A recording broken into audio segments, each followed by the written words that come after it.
Is she to be buried in Christian burial when she willingly seeks her own salvation? I tell thee she is. Therefore make her grave straight. The crowner hath faith on her and finds it Christian burial. How can that be, unless she drowned herself in her own defense? Why, 'tis found so.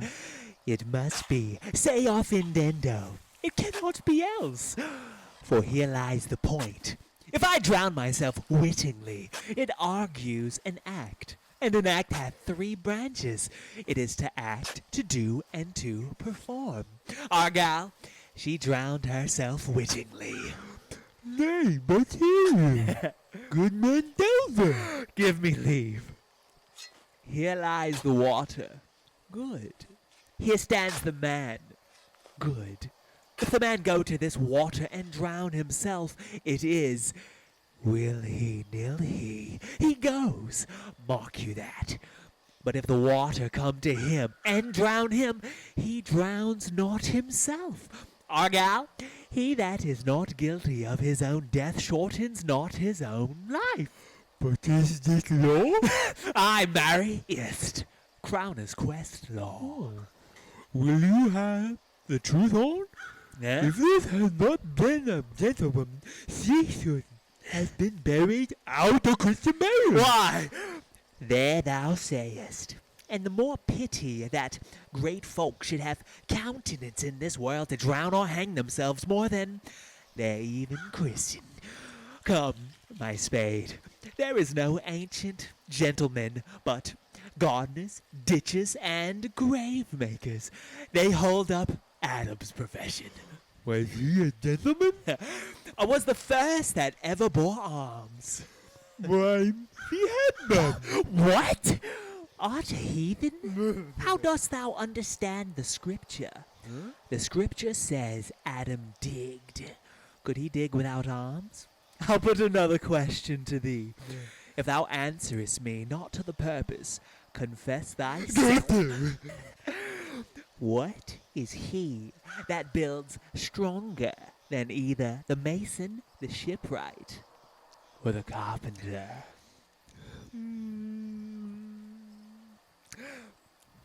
The gallows maker, for that frame outlives 1,000 peasants. I like thy wit well. In good faith, the gallows does well. But how does it well? It does well to those that do ill. Now thou dost ill to say the gallows is built stronger than the church. Argal, the gallows may do well to thee. Do it again. Come. Who builds stronger than a mason, a shipwright, or a carpenter? Aye, tell me that, and unyoke. Mary, now I can tell. To it.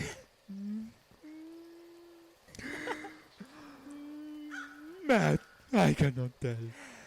Cudgel thy brains no more about it, for your dull ass will not mend his pace with beating. And when you are asked this question next, say, a grave maker. The houses he makes last till doomsday. Go, get thee in, and fetch me a stoop of liquor.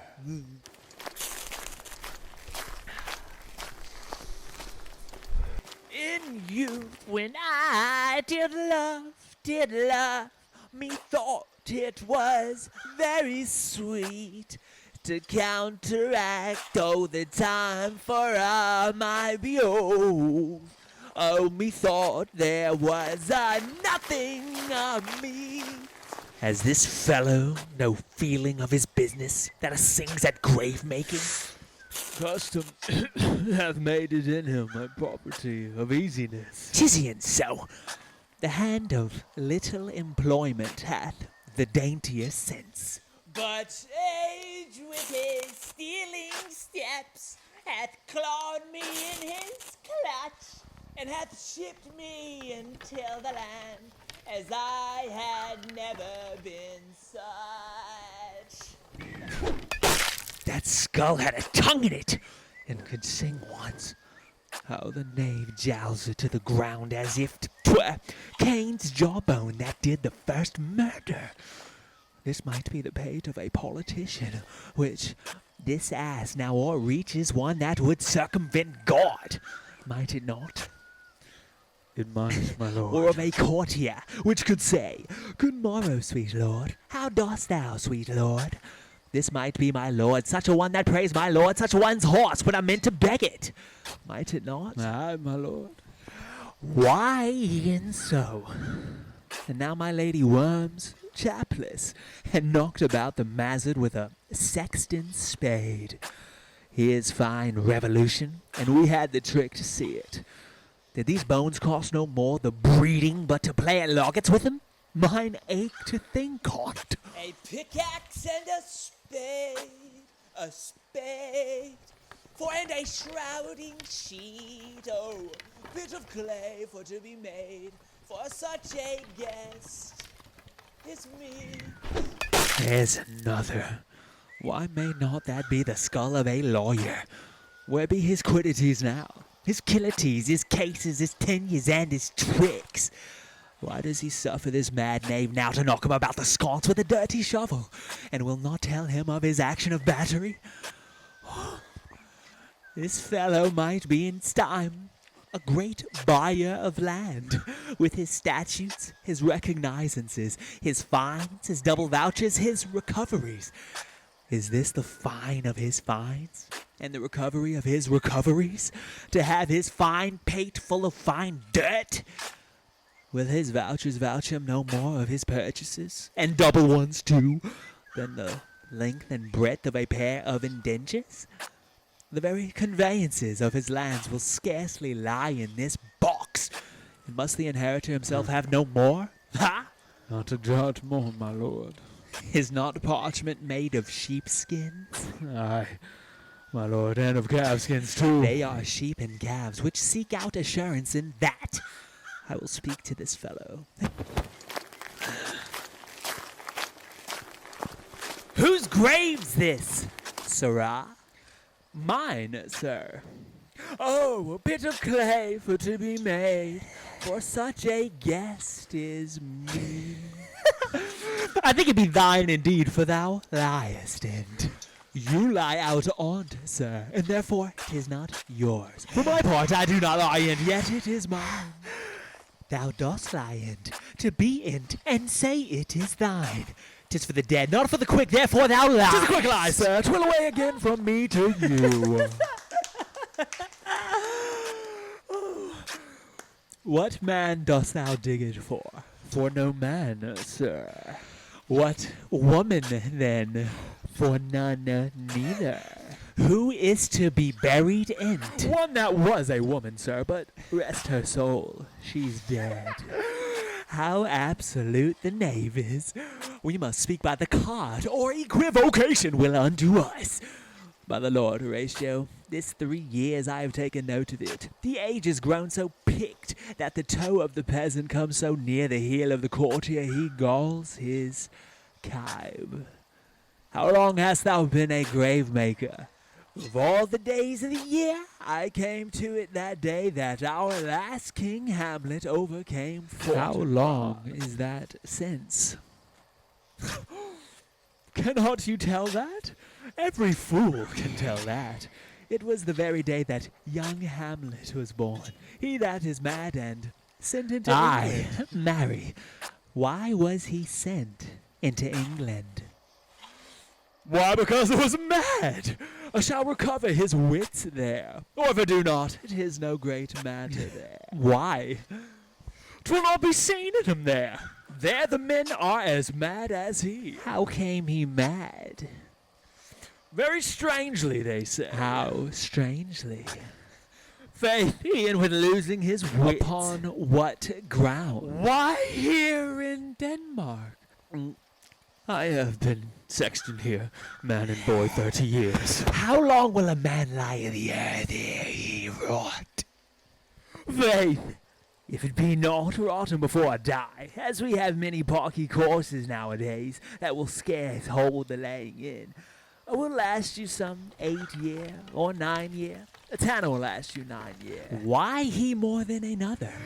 Why, sir?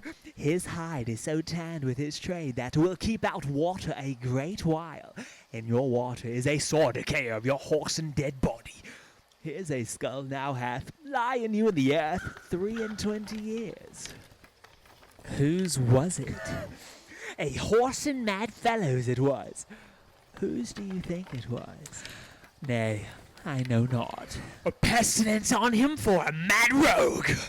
A poured a flagon of Rhenish on my head once. This same skull, sir, was, sir, Yorick's skull, the king's jester. This? In that. Let me see. Alas, poor Yorick. I knew him, Horatio. A fellow of infinite jest, of most excellent fancy. He hath borne me on his back 1,000 times, and now how abhorred my imagination it is. My gorge rises at it. Here hung those lips that I have kissed, I know not how long. Will be your jibes now, your gambols, your songs, your flashes of merriment that were wont to set the table on a roar. Not one now to mock your own grinning. White chapfallen. Now get you to my lady's chamber, and tell her let her paint an inch thick. To this favor she must come. Make her laugh at that. Prithee, Horatio, tell me one thing. What's that, my lord? Dost thou think Alexander looked on this fashion of the earth, E'en so. and smelt so? E'en so, my lord. To what base uses we may return, Horatio? Why may not imagination trace the noble dust of Alexander till I find it stopping a bunghole? It's her to consider too curiously, to consider so. No faith, not a jot, but to follow him thither with modesty enough and likelihood to lead it. As thus, Alexander died, Alexander was buried, Alexander returneth to dust. The dust is earth, of earth we make loam, and why of that loam whereto he was converted might they not stop a beer barrel? Imperious Caesar, dead and turned to clay, might stop a hole to keep the wind away. Oh, that earth which kept the world in awe should patch a wall to expel the winter's flaw. But soft a while. Here comes the king.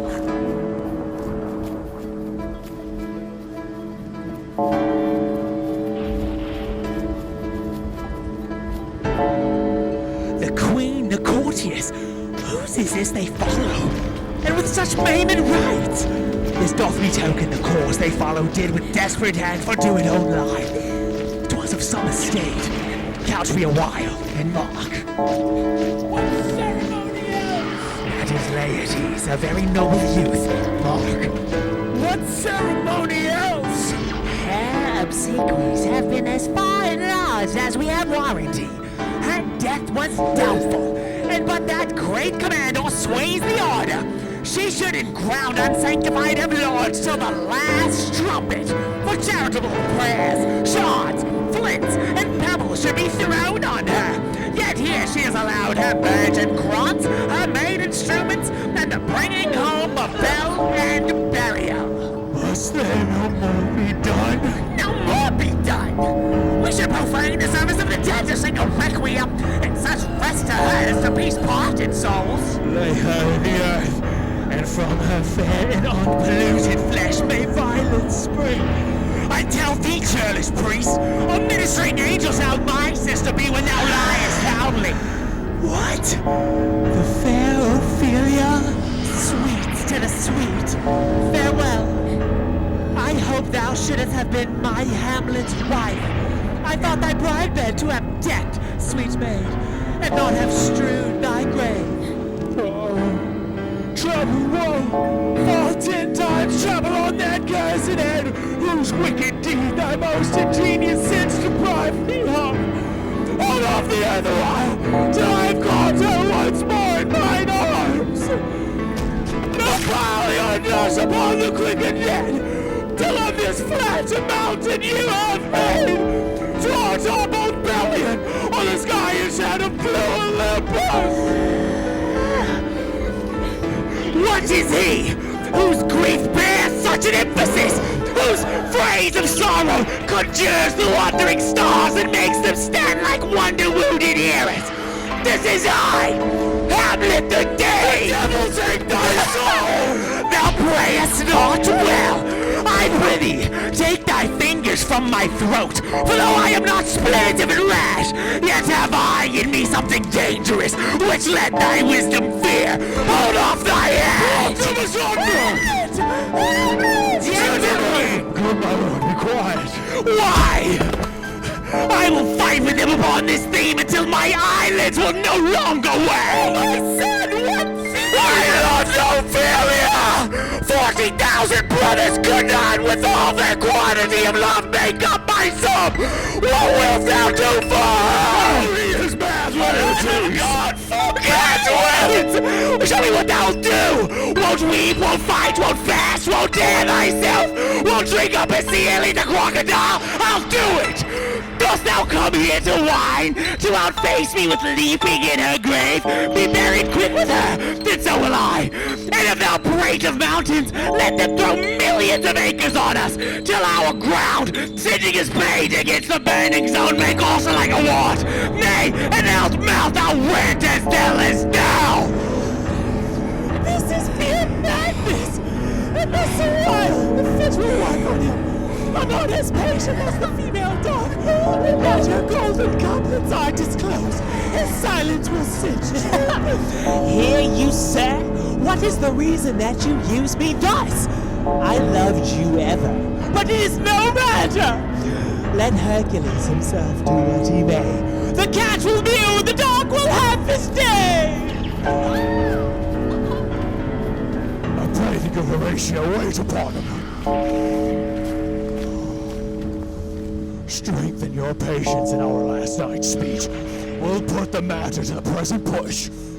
Good Gertrude, set some watch over your son. This grave shall have a living monument.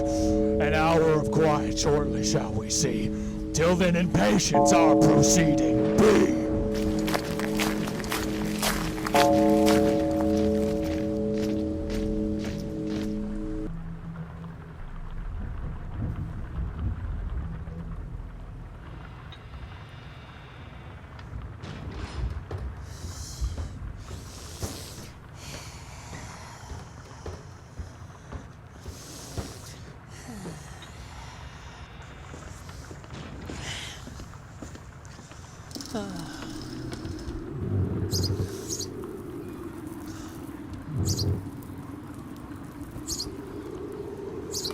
So much for this, sir.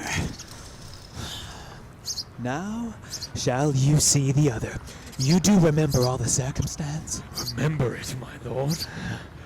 Sir, in my heart, there was a kind of fighting that would not let me sleep. Methought I lay worse than the mutins in the bilboes. Rashly, and praise be rashness for it. Let us know, our indiscretion sometimes serves us well, when our deep plots do pall, and that should learn us. There's a divinity that shapes our ends, rough hew them how we That will. is most certain. Up from my cabin, my sea gown scarfed about me. In the dark, groped I to find out them. Had my desire fingered their packet, and in fine withdrew to mine own room again, making so bold my fierce forgetting manners to unseal their grand commission, where I found Horatio. Royal knavery, an exact command, larded with several sorts of reasons, importing Denmark's health, and England's too, with oh, such bugs and goblins in my life that on the supervised no leisure baited, no, not to stay the grinding of the axe, my head should be struck off. Is it possible? Here's the commission. Read it at more leisure. But wilt thou hear me how I did proceed? I beseech you. Being thus beneted round with villainies, or I could make a prologue to my brains. They had begun the play. I sat me down, devised a new commission, wrote it fair. I once did hold it, as our statists do, a baseness to write fair, and labored much how to forget that learning. But, sir, now it did me yeoman service. Wilt thou know the effect of what I wrote? Aye, good my lord. An earnest conjuration from the king, as England was his faithful tributary, as love between them like the palm might flourish, as peace should still her wheat and garland wear, and stand a come between their amities, and many such like as of great charge, that on the view and knowing of these contents, without debasement further, more or less, he should the bearers put to sudden death, no shriving time allowed. How was this sealed? Why, even in that was heaven ordinance. I had my father's signet in my purse, which was the model of that Danish seal. Folded the writ up in the form of the other, subscribed it, gave the impression, placed it safely, the changeling never known. Now the next day was our sea fight, and what to this was sequent thou know'st already. So, Guildenstern and Rosencrantz go to it? Why, man, they did make love to this employment. They are not near my conscience. Their defeat does by their own insinuation grow. 'Tis dangerous when the base in nature comes between the past and fell insensate points of mighty opposites. Why, what a king is this? Does it not? Think thee, stand me now upon. He that hath killed my king and whored my mother, popped in between the election and my hopes, thrown out his angle for my proper life. And with such cozenage, is't not perfect conscience to quit him with disarm? And is not to be damned to let this canker of our nature come in further evil? It must be shortly known to him from England what is the issue of the business there. It will be short. The interim is mine, and a man's life's no more than to say one. But I am very sorry, good Horatio, that to Laertes I forgot myself. For by the image of my cause I see the portraiture of his. I'll court his favours. Be sure the bravery of his grief did put me into a towering passion. Peace. Who comes here? Your lordship is right. Welcome back to Denmark. I humbly thank you, sir. Dost thou know this waterfly? No, my good lord. Thy state is the more gracious, for 'tis a vice to know him. He hath much land and fertile.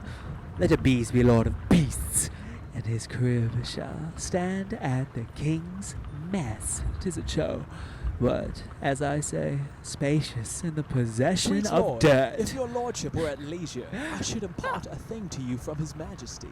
I will receive it, sir. with all diligence of spirit.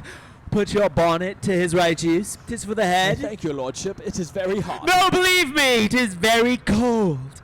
The wind is northerly. It is indifferent cold, my lord, indeed. But yet methinks it is very sultry and hot for my complexion. Exceedingly, my lord. It is very sultry, as 'twere I cannot tell how. But, my lord, his majesty bade me signify to you that has laid a great wager on your head. Sir, this is I beseech you, remember. Nay, good my lord, for mine ease in good faith. Sir, here is newly come to court Laertes. Believe me, an absolute gentleman, full of most excellent differences, of very soft society and great showing. Indeed, to speak feelingly of him, he is the card or calendar of gentry. For you shall find in him the continent of what part a gentleman would see. Sir, his definement suffers no perdition in you, though I know to divide him inventorially would doozy the arithmetic of memory.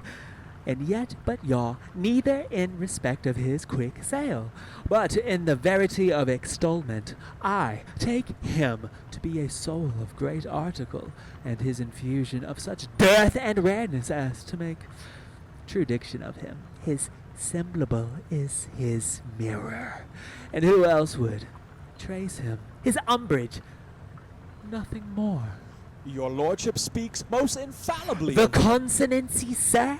Why do we wrap the gentleman in our more rawer breath? Sir? It's not possible to understand in another tongue. You will do it, sir, really. What imports the nomination of this gentleman? Of Laertes?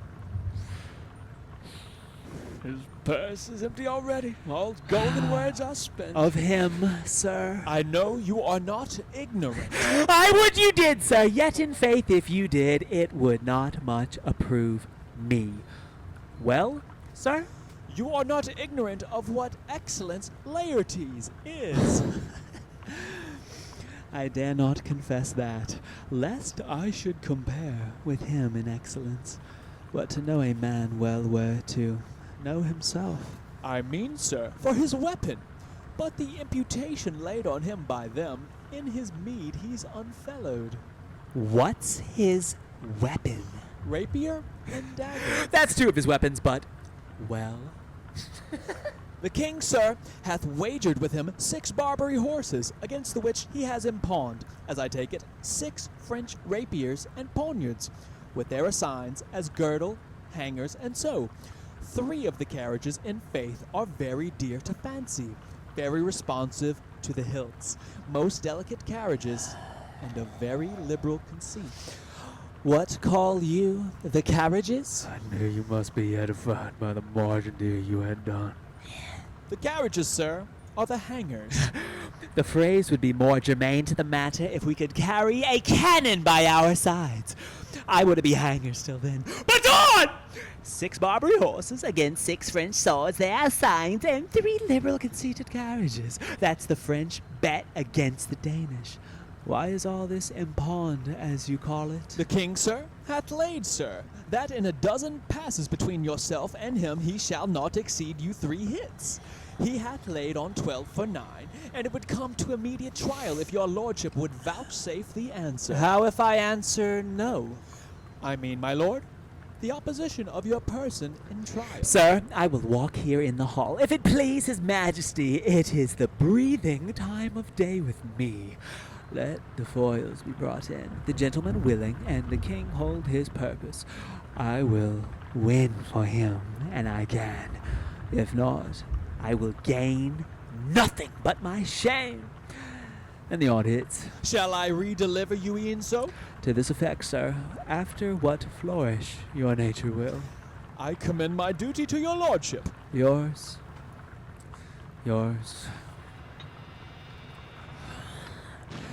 He does well to commend it himself. There are no tongues else. Force turn. This lapwing runs away with the shell on his I head. did comply, sir. With his dug before sucked it. Thus has he and many more of the same bevy that I know the drossy age dotes on, only got the tune of that collection which carries them through and through the most fanned and winnowed opinions, and do but blow them to their trial. The bubbles are out. My lord, His Majesty commended him to you by young Osric, who brings back to him that you attend him in the hall. He sends to know if your pleasure hold to play with Laertes, or that you will take longer time. I am constant to my purposes. They follow the king's pleasure. If his fitness speaks, mine is ready, now or whensoever, provided I be so able as now. The king and queen and all are coming down. In happy time. The queen desires you to use some gentle entertainment to Laertes before you fall to play. She well instructs me.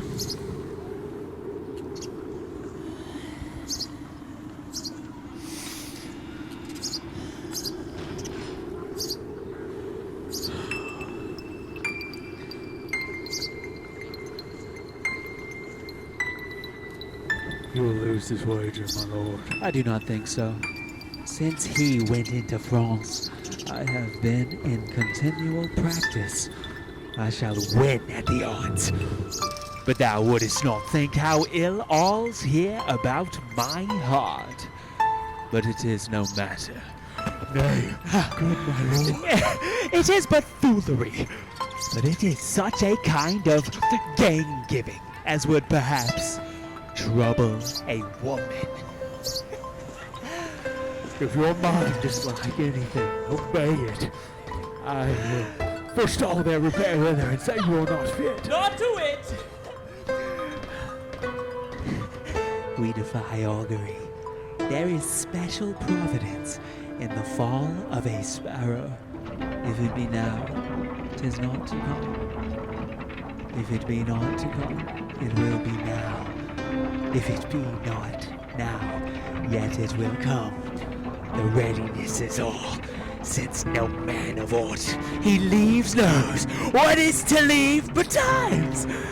Let me.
Come, Hamlet, come, and take this hand from me.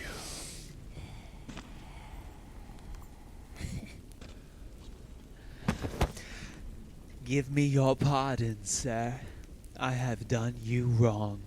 But pardon it as you are a gentleman. This presence knows, and you must needs have heard, how I am punished with a sore distraction. What I have done, that might your nature, honor, and exception roughly awake, I here proclaim was madness. Was Hamlet wrong, Laertes? Never Hamlet.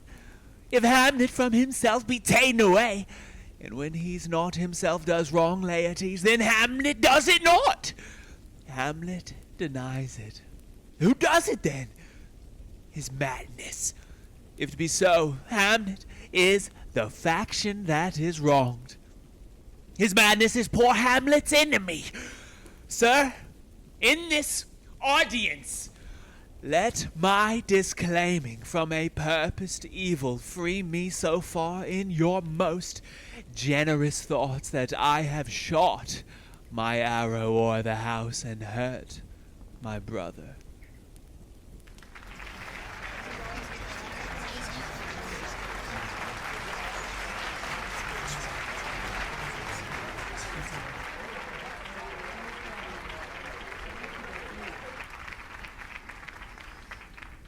I am satisfied in nature, whose motive in this case should stir me most to my revenge. But in my terms of honor I stand aloof, and will no reconcilement till by some elder masters of known honor I have a voice and precedent of peace to keep my name ungored.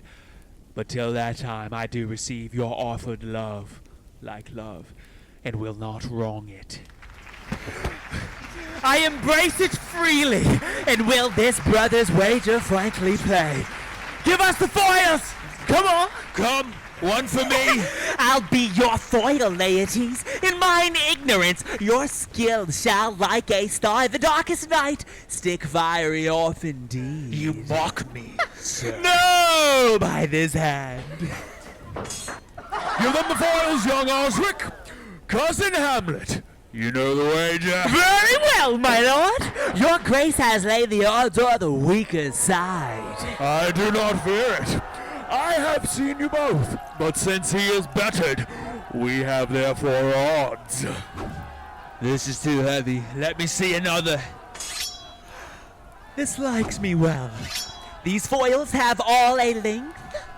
Aye, my good lord. Send me the stoops of wine upon that table. If Hamlet give the first or second hit, or quit an answer of the third exchange, let all the battlements their ordnance fire. The king shall drink to Hamlet's better breath, and in the cup an union shall he throw richer than that which 4 successive kings in Denmark's crown have won. Give me the cups, and let the kettle to the trumpet speak. The trumpet to the cannoneer without, the cannon to the heavens, the heaven to earth. Now the king drinks to Hamlet. Come, begin.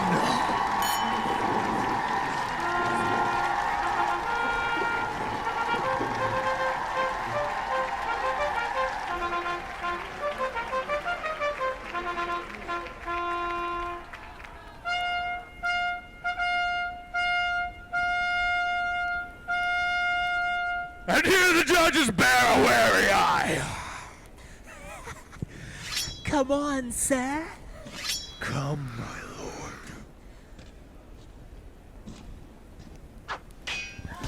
One! No! Judgment! A hit. A very palpable hit.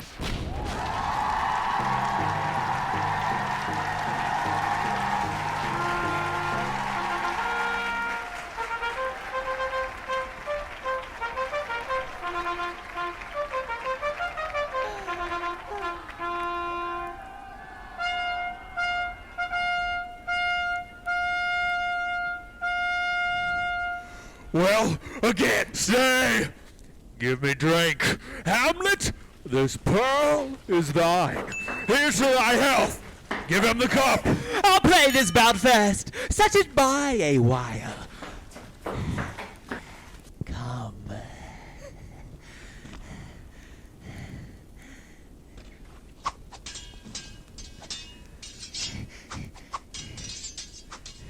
Another hit! What say you? A touch. I do confess it.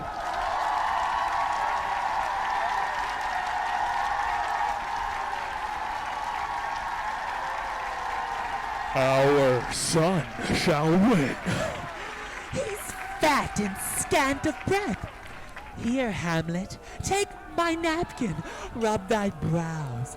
The queen carouses to thy fortune, Hamlet. Good madam! Do not drink. I will, my lord. I pray you pardon me. It is the poisoned cup.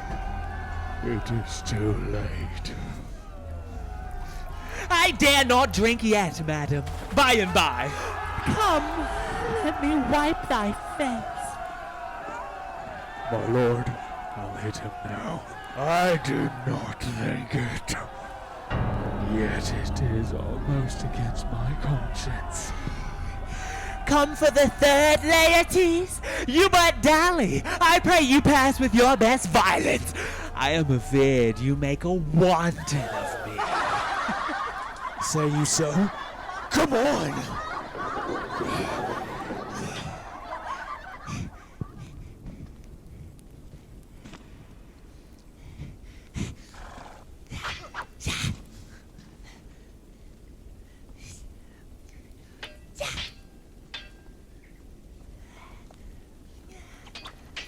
Nothing neither way. I'm at you now! Thwart them! They are incensed! Nay! Come again!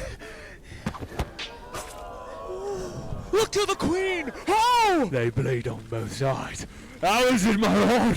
How is Laertes? Why, as a woodcock to mine own springe.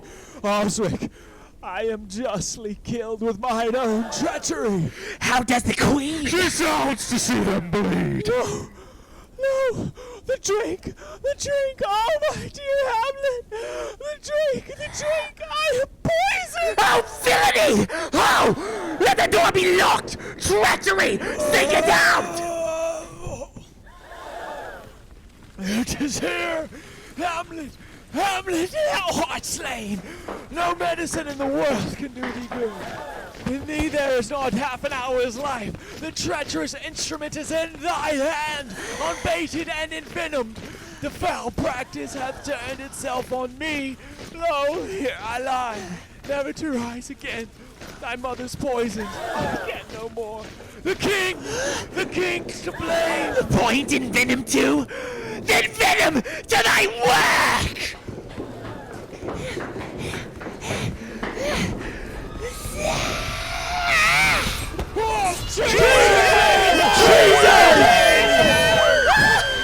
Defend me! Friends! I am hurt! Here, thou incestuous, murderous, damned Dane! Drink off this potion! Is thy union here? Follow my mother! He is justly served. It is a poison tempered by himself. Exchange forgiveness with me, Homo Hamlet. My father's death come not upon me, nor thine on me. Heaven make thee free of it. I follow thee. I am dead, Horatio. Wretched queen and you! You that look pale and tremble at this chance, that are but mutes or audience to this act. Had I but time, as this fell Sergeant Death is strict in his arrest. Oh, I could tell you, but let it be. Horatio, I am dead. Thou livest, report me, and my cause aright to the unsatisfied. Never believe it. I am more an antique Roman than a Dane. There's yet some liquor left. As thou art a man, give me the cup. Let go, by heaven, I'll have it. Oh God, Horatio, what a wounded name. Things standing thus unknown shall live behind me. If thou didst ever hold me in thy heart, absent thee from felicity a while, and in this harsh world draw thy breath in pain, to tell my story. What a warlike noise is this? Young Fortinbras with conquest come from Poland, to the ambassadors of England gives this warlike folly. Oh, I die, Horatio. The potent poison quite o'ercrowds my spirit. To hear the news from England, but I do prophesy the election lights on Fortinbras. He has my dying voice, so tell him your currents more or less, which have solicited the rest is now cracks a noble heart. Good night, sweet prince, and flights of angels sing me to thy rest. Why does the drum come hither? Where is this sign? What is it you would see? If aught of woe or wonder cease your search. His quarry cries on havoc, O proud death, What feast is taught in thine eternal cell, that thou hast so many princes at a shot, so bloodily hast struck? The sight is dismal, and our affairs from England come too late. The years are senseless that should give us hearing, to tell him his commandment is fulfilled, that Rosencrantz and Guildenstern are dead. Where should we have our thanks? Naught from his mouth added the ability of life to thank you. He never gave commandment for their death, but since so jump upon this bloody question, you from the Polack Wars and you from England are here arrived to give order that these bodies high on a stage be placed into the view, and let me speak to the yet unknowing world how these things came about. So shall you hear of carnal, bloody, and unnatural acts, of accidental judgments, casual slaughters, of deaths put on by cunning and forced cause. And in this upshot purposes mistook, fallen on the inventors' heads, all this can I truly deliver. Let us haste to hear it, and call the noblest to the audience. For me, with sorrow I embrace my fortune. I have some rights of memory in this kingdom, which now to claim my vantage doth invite me. Of that I shall have also cause to speak, and from his mouth whose voice will draw on more. But let this same be presently performed, even while men's minds are wild, lest more mischance on plots and errors happen. Let 4 captains bear Hamlet like a soldier to the stage, for he was likely, had he been put on, to have proved most royal, and for his passage, the soldier's music and the rights of war speak loudly for him. Take up the bodies, such a sight as this becomes the field, but here shows much amiss. Go, bid the soldiers shoot!